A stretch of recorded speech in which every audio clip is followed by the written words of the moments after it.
Hi everyone, I'm Joycelyn, and when I think about creating a more human user experience for a digital product, I used to focus on the digital interactions of the product and how that can be more human-like.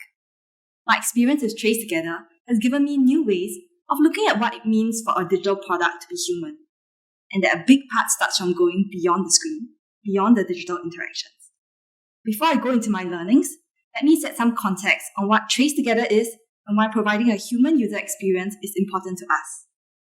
Given we've been with the pandemic for almost 2 years, I'm going to assume everyone here is familiar with the idea of contact tracing. Contact tracing has been around since the 1920s. And what has changed last year was that Singapore introduced a new tech to the world, which enables what we call community-driven contact tracing, done in a way that preserves users' privacy. Singapore's implementation of this technology is called Trace Together. So why is it important to create a human user experience or Trace Together? The nature of community-driven contact tracing is such that the more people on board, the more effective the tool is in stopping the spread of the virus. If I use Trace Together but many people don't, should I get COVID? Many of those who had close contact with me wouldn't be able to know if they were at risk of infection using the app, right? And the virus would spread from there. However, this is a new technology and it can be scary, it can be distant, or it can be easily influenced by hearsay, like how people would say, oh, the government will use it to track my GPS location. Right? It also requires users to invest effort now for a reward that may not be direct, or the reward may only come later on. Because you may not be a close contact, but you just keep using the app, right? Yeah. But actually, eventual use will help to reopen the economy. Right? So the reward will be more direct for people who get a notification if they are close contact. But that's not the case for many people. So we saw creating a user experience that's human for Trace Together as one of the key things to get buy-in and adoption. Which brings me to my learnings. From Trace Together, I've learned that it's useful to pay closer attention to these 3 things if we want to create a more human user experience. So first, is mood space. Paying attention to the mood space that our users were in gave us rich information about how our users can feel seen and cared for. At the start of the pandemic, my team sensed that people were feeling anxious about the unknown virus that was killing many. Some were feeling helpless, wanting to do something for our frontliners who were swarmed. So we designed our brand and voice to reassure and rally. We had the added challenge of appealing to a wide range of users. So we crafted our content to appeal to both the individualistic and the collectivistic motivations in our society. Some were about protecting ourselves, some were about protecting others. Very quickly, countries started going into lockdowns. We observed people feeling isolated, having to be separated from their family overseas. We also saw the migrant worker community being singled out when dorm cases grew. And I felt that as a product, we could make a stand to include, to let people know that they are not forgotten. So the choice of words on the screen with the envelope is intentional, to use the people of Singapore instead of to Singaporeans with love. We also decided to translate the app, not just for the 4 main languages in Singapore, but also for the major languages used by our migrant brothers and sisters. And we are the first government app in Singapore to offer 8 languages. We went on to develop Trace Together tokens so that people without smartphones can also be protected. Then came the end of 2020. Our sense was that the country was in pandemic fatigue. Like, why is this not over? Are these contact tracing efforts actually helpful? I can understand why people would think that way, because for most, they wouldn't feel the benefit of using Trace Together unless they are COVID positive or if they are close contact. The reward is in the far future, so we reaffirmed their efforts by making the invisible visible. We brought in the stories of contact tracers and the data to show them that with their efforts, time to contact trace had halved. But yeah, the challenge is that it's not always easy to meet everyone's needs. There will be constraints and trade-offs between maybe bandwidth and policy or technical implementation difficulties. So sometimes we will still come across as rigid, incompetent, or unfeeling. Then how? What should we do? Which brings me to my next point, on trust and empathy. To create a more human user experience, it's useful to check in regularly on the level of trust and empathy that our users have for us. Because it helps us know how our users, both the current and our target users, are perceiving us, and what can we do to come across as more human or more understanding towards them. From early on, we knew that many users either didn't trust or didn't know whether to trust Trace Together, which is understandable because our technology is new. There may be concerns about security, whether their data will be compromised. Plus, we are a product from the government, People may have pre-existing stories about the government, such as the government trying to track their GPS location. Knowing that, we did several things to build trust. We made our code public. We made our privacy statement easy to read. We got experts and influencers to examine our products. The idea for us is to be as clear and as transparent as possible, to show that we are sincere and our intentions are clear. Trust building is a continuous process, and these are some of the things that we did. Eventually, we got voluntary advertisements. This is Mr. Pritam Singh, the leader of the opposition in Singapore's parliament. At one of the parliament sessions, there was a topic related to Trace Together discussed, and he said, "All of us in the Workers' Party, as I know, have downloaded Trace Together." And he showed his app around. I was really touched when I watched the video, because to me, it speaks volumes when the opposite of the spectrum endorses the product. Like, it's no longer a product from the ruling party, right? Political boundaries have are no longer a boundary in this context, right? And our app registration spiked after the endorsement.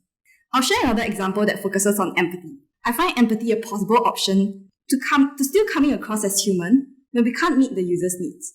So in this example, Trace Together's core feature is proximity contact tracing using Bluetooth. We provide other COVID-related features to make things convenient for users, such as the safe entry check-in. But our current implementation of safe entry check-in isn't accessibility friendly, and we know that. It's difficult for people with visual impairments and wheelchair users to do check-ins independently. People with visual impairments, they may have to wave their phone around to find the QR. Wheelchair users may feel paiseh, which is embarrassed in our lingo, when they may be trying to scan the QR and blocking others in the queue. There is a solution, but it involves the app needing GPS location permission from the user, and only when the user is using this additional feature. But yeah, the nature of contact tracing apps is such that people are highly sensitive if the app asks for GPS location permission. You can see some sentiments from the screenshot on the left. This is the scenario where we know what users want, but the needs between two user groups clashes. What do? How do we reframe this either-or scenario to something where we can meet both needs? I was really stuck.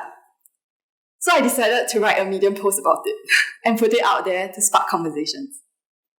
To help users understand why Trace Together had not implemented this solution that would help people with visual impairments and wheelchair users. And I shared this article with various associations of people with disabilities.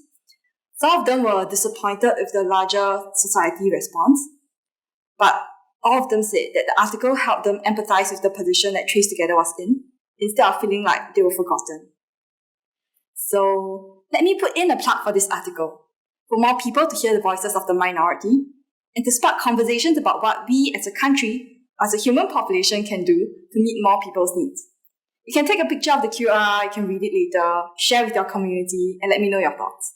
And yeah, it also has a challenge, right? Because it's not easy to get trust and empathy from everyone. Our team won't be able to write an article to explain every decision. There will be angry users, there will be pressure from bosses, and there will be frustration from our own mistakes. So how do we stay human, not jaded or nor dejected despite all these? Which brings me to my last point, on ourselves. One of the most important learning that Trace Together gave me on how to create a more human product is to be human to ourselves. Besides paying attention to the mood space, trust, and empathy from our end users, it's equally important to pay attention to these things for our own team, including our business users, which is the Ministry of Health. Because we are humans, our own moods, how much trust and empathy we have for one another, these influence how we listen to one another, how we listen to our end users, and what we decide to do or not do. There is ripple effect. When I was going through a tough time at work, one of my teammates shared this with me. He said, I'll say in Chinese because that's how he delivered it to me. He said, 外面可以乱, but 里面不可以乱, which means the world outside can be chaotic and messy, but as long as we stay tight and clear internally, we'll ride through this together. And I saw what he meant when something happened to the Trace Together team this year. There was a statement made in Parliament that led to significant uproar among our users and in international media. What most people don't know was that the Trace Together team only knew it when we heard it in the news, or when family and friends started asking us questions. We were as shocked, if not more shocked. Our team was overwhelmed with queries. We were responding to users, media, colleagues from other teams, our own friends and family, while trying to process for ourselves what had happened. And our biggest bosses, our ministers in charge, they were overwhelmed with queries too. But despite their crazy packed schedule, they made time to have a dialogue with us to take care of how we were feeling.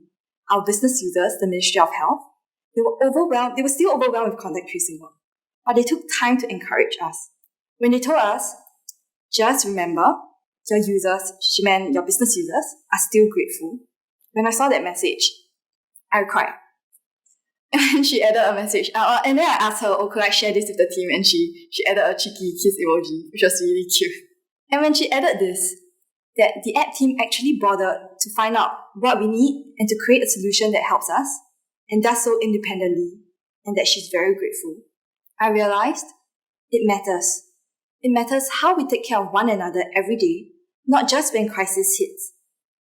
The context was that when we first launched Trace Together, the Ministry of Health was really overwhelmed, so we took on as much of the Trace Together work as possible, and we worked around their needs. I thought this was a classic example of how things were chaotic on the outside, but because we had support for one another, we were able to hold a safe space to share our honest views, to stay tight internally, and to work out a way together. I'd like to end with this quote that you might have seen before, from Emily and Amelia Nagoski. They were talking about burnout. I think it also applies to being human in a digital world. Users building empathy for us caring for users, us caring for ourselves and our team. Thank you. Thank you for being part of community-driven contact tracing.